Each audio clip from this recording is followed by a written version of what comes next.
వారి మీద దాడులు చేస్తాం, ఈ రకంగా బెదిరిస్తాం, భయపెడతాం అనేటువంటి ఈ ధోరణి అనేటువంటిది మంచిది కాదు. ప్రజాస్వామ్యంలో ప్రతి 5 సంవత్సరాలకు ఒకసారి ఎన్నికలు వస్తూ ఉంటాయి. ఏది శాశ్వతం కాదు. జరిగినటువంటి ప్రతి పరిణామానికి రానున్నటువంటి కాలంలో ప్రజలు మళ్ళీ తిరిగి బుద్ధి చెప్తారు అన్నటువంటి విషయాన్ని ఈ సందర్భంగా మీ ద్వారా తెలియజేస్తా ఉన్నా. తప్పకుండా రానున్నటువంటి కాలంలో రాష్ట్రంలో ఉన్నటువంటి వైఎస్ఆర్ కాంగ్రెస్ పార్టీ నాయకత్వానికి, గ్రామ స్థాయిలో ఉన్నటువంటి నాయకత్వం దగ్గర నుంచి, గ్రామాల్లో ఉన్నటువంటి కార్యకర్తల దగ్గర నుంచి ప్రతి ఒక్కరికి పార్టీ నాయకత్వం అండగా నిలబడుతుంది. మీకు ఏ ఇబ్బంది వచ్చినా మీకు తోడుగా ఉంటుంది. ఏ రకమైనటువంటి అరాచకాలు సృష్టించినా మీకు తోడుగా జగన్మోహన్ రెడ్డి గారు పార్టీ నాయకత్వం నిలబడుతుంది అనేటువంటి విషయాన్ని ఈ సందర్భంగా మీ ద్వారా మరొకసారి మా పార్టీ కార్యకర్తలకు, అభిమానులకు అందరికి కూడా తెలియజేసుకుంటూ, ఈ జరిగినటువంటి పరిణామాలను, నిన్న ఈరోజు జరుగుతున్నటువంటి పరిణామాలను తీవ్రంగా వైఎస్ఆర్ కాంగ్రెస్ పార్టీ ఖండిస్తూ, ఇప్పటికన్నా ముఖ్యమంత్రి గారు దీని గురించి స్పందించాలి.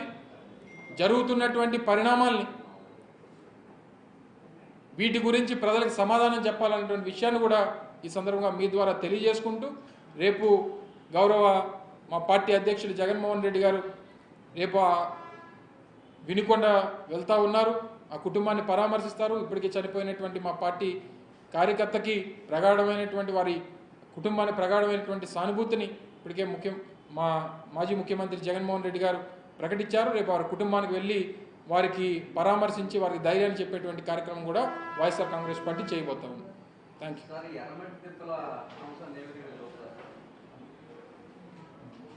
నిన్న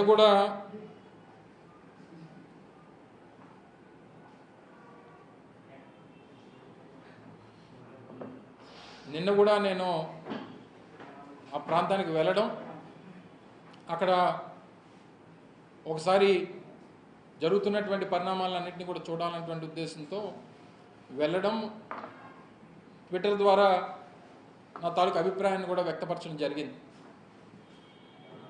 సరే, ఏదేమైనప్పటికీ ఎర్రమట్టి దెబ్బలు జియో హెరిటేజ్ సైట్గా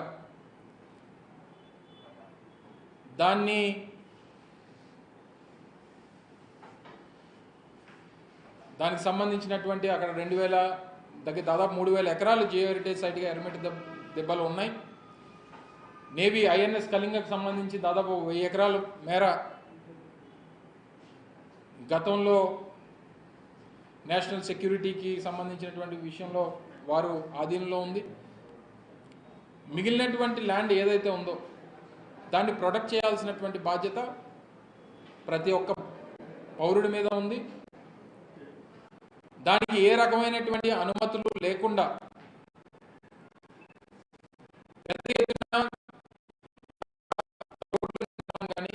రోడ్లు ఫార్మేషన్స్ కానీ, నేను చూసినదైతే రోడ్స్ ఫార్మేషన్ కానీ, ల్యాండ్ లెవెలింగ్ కానీ, లేదా అక్కడ ఉన్నటువంటి మట్టిని తరలింపు కానీ, ఉన్నటువంటి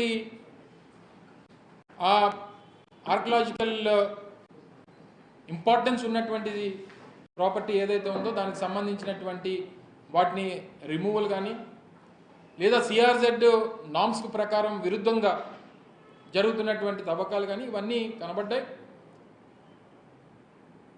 ఇంకా నిన్న వెళ్ళి కొంతమంది స్థానిక ప్రజాప్రతినిధులు కానీ, లేదా వారి పార్టీకి చెందినటువంటి నాయకులు కానీ వైఎస్ఆర్ కాంగ్రెస్ పార్టీ మీద వారు చేశారనేటువంటిది ఇంకా చెప్తా ఉన్నాను. 45 రోజులు ఇంకా రేపు ఇంకా 5 సంవత్సరాలు గడిచిపోయినా ఇంకా వైఎస్ఆర్ కాంగ్రెస్ పార్టీ చెప్పేటువంటి పరిస్థితి కనబడతాం. వాళ్ళు అధికారంలోకి వచ్చి 45 రోజులు అయింది. 45 రోజులుగా పని జరుగుతూ ఉంది. సరే, అంతకుముందు కూడా జరిగిపోయింది, మా హయాంలో జరిగిపోయింది అనుకుంటే మరి వచ్చిన రోజు వారు అధికారంలోకి ఆ బాధ్యతలు తీసుకున్న తర్వాత వారు నిలిపేసి ఉంటే బాగుండేది కదా. సో ఇవన్నీ కూడా ఎవరు దీని వెనకాతలు ఉన్నా, ఏ సొసైటీ ఉన్నా, దాంట్లో ఎవరున్నా, అది ఆర్కియలాజికల్ ఇంపార్టెన్స్ ఉన్నటువంటిది. జియోలాజికల్ సర్వే ఆఫ్ ఇండియా ఇచ్చినటువంటి రిపోర్ట్స్ మేరకు ఆ జియో హెరిటేజ్ సైట్గా దానికి ప్రాముఖ్యత ఉంది. దాన్ని కాపాడాల్సినటువంటి బాధ్యత ఉంది. ఎట్టి పరిస్థితుల్లో ఏ రకమైనటువంటి అనుమతులు లేకుండా జరగడానికి వీల్లేదు. దాని వరకు అవసరమైతే ఒక పిల్ కూడా వేయాలనేటువంటిది, నేను వ్యక్తిగతంగా ఒక పిల్ కూడా వేయాలనేటువంటిది నా తాలూకా అభిప్రాయం. నేను వెళ్ళి చూసిన తర్వాత ఆలోచనకు రావడం జరిగింది డెఫినెట్గా. ఎందుకంటే గతంలో కూడా కొన్ని తొట్లకొండకు సంబంధించి ఆ పక్కన ఉన్నటువంటి భూములకు సంబంధించి కూడా కొన్ని పిల్స్ ఆల్రెడీ ఎగ్జిస్టెన్స్లో ఉన్నాయి. అవసరమైతే దాంతో ఇంప్లీడ్ అయ్యి దాని మీద పిల్ కూడా వేయాలనేటువంటి ఆలోచన ఉంది అనేటువంటి విషయాన్ని ఈ సందర్భంగా తెలియజేస్తాం. అదే నేనే